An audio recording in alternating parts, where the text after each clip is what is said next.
Sheriff's remarks. I'm going to keep it brief.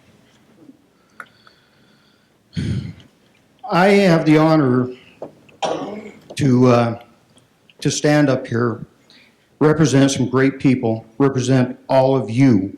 And yes, Mark, I'm moving around. He hates it when I move. But that is because you allow me to do that. I take great pride in the fact that you give me that privilege to serve you. And that's really what it's all about. The reason you're here is you're dedicated to the service of this community. You're not doing, how much money you get for doing this? You don't. You're here because you truly care about this community. I want to say this in no uncertain terms. This group right here, I don't think there's another group like you in the United States. Sheer numbers, you're over 400 volunteers. 17 stations. First agency to have a scope station on a military base and still the only. The work that you do for this community is beyond measure. And despite some of the things that have been said over the last 9 months, I want you to know that you are the reason I do this job. I do this job because I have a great passion for you, this agency, this community.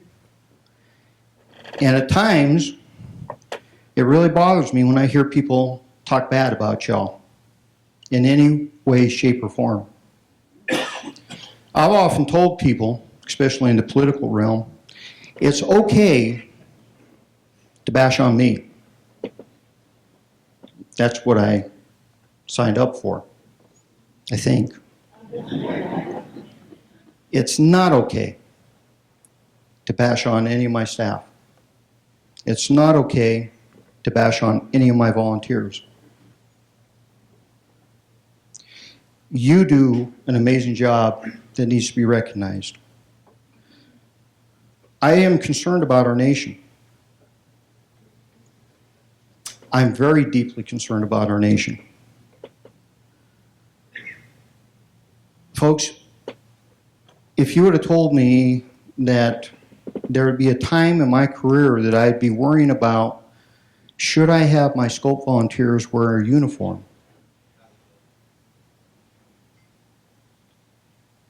And those are serious discussions that we've had.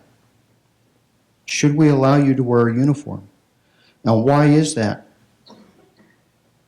Because that uniform has become a target. That uniform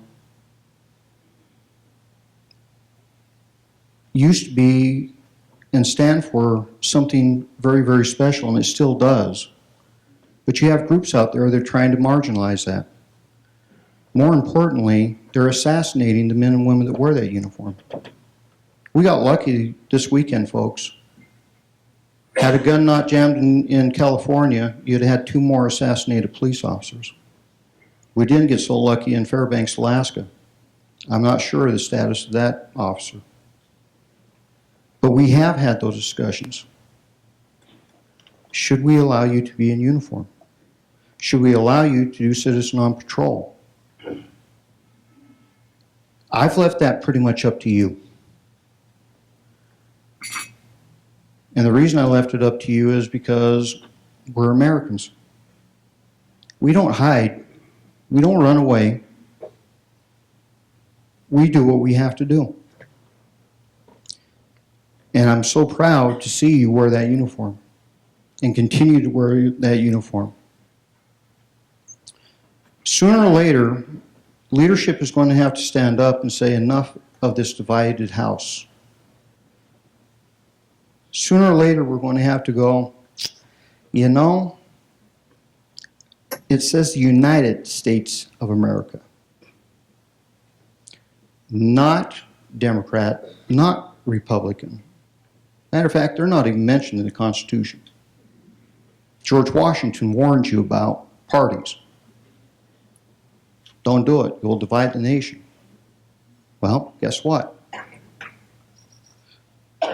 We are a great people. We are better than what we're seeing right now. And quite frankly, this nation deserves better. This nation deserves you. You are what makes this nation great, not us, not the people who sit in these positions. Remember, I get to do this because you said I can. I look good because there are people like Dave Ellis, Greg Snyder, Lieutenant McNall, Marty Pinnell, Marilyn Klein, Scope North, and yes, we're working on that issue. Where I look good because of the work that you do, not because of what I do. I look good because of what you do. I appreciate the fact that you take the time to serve our community. And I want you to think about this. There are men and women that put on a badge every day and go out and do the best that they can. Do we always get it right? No. But at no time was I ever trained to be a warrior.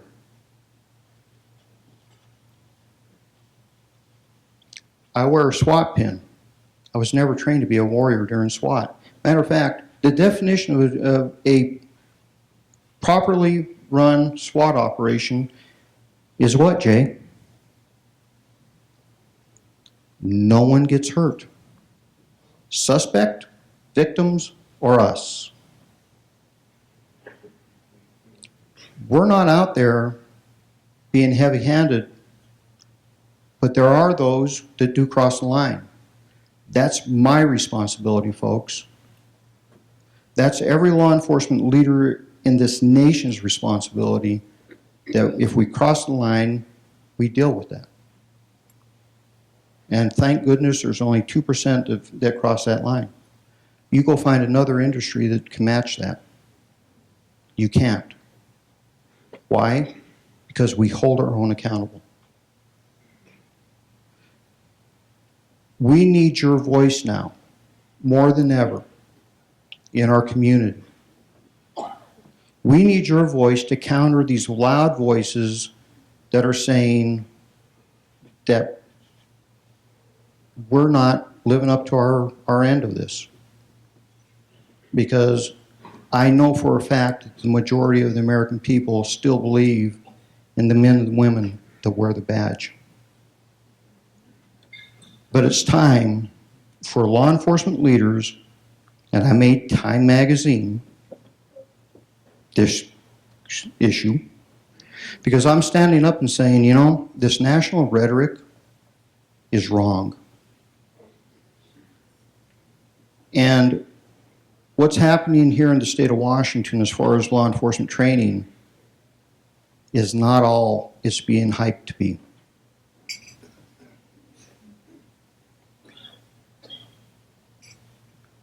The training that we provide in the state of Washington needs to be certified, and it's not. One of the very few states in the nation that happens. Most states certify all training. My mission is to make sure that that happens. That's the committee I sit on. If you think I have passion for what I do, just watch me in the training arena. Because our training arena is noted as one of the best in the state. We train roughly 3,000 cops a year worldwide right here. We provide leadership training that is bar none. That training makes us professional. But that training needs to be made sure it's certified, vetted, best practice. So I am always going to be standing maybe a little bit off the center to make sure that we're always bumping best practice. And I truly believe that that's what we have to do. We're as strong as we are because of the work that we put into it. So thank you very much.